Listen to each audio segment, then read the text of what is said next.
بسم الله الرحمن الرحیم. دا ساده کسان چې کوم وي دا اکثر له خلک بې وقوف ګڼي. دا ساده کسان اکثر له د زړه نه نرم وي، خو د دې نه خلک غلطې فایدې اوچتوي. اکثر لکه تاسو کتلی وي زمونږ په زندګۍ کې اکثر له داسې سادهګانو خلکو سره دا واسطه راځي، نو هغه سادهګان خلک اکثر له خلک استعمالي.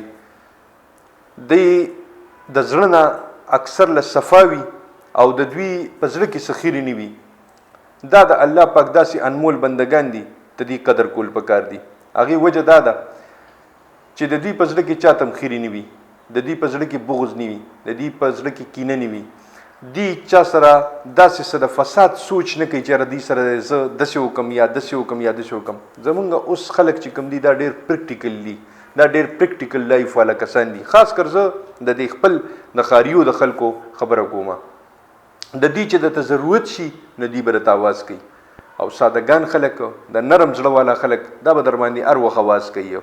دوی به درنه هر وخت تپوس کوي څنګه حالات څنګه دي، یا همداسې تاسو ته فون کړی یا همداسې تاسو نه تپوس کړی.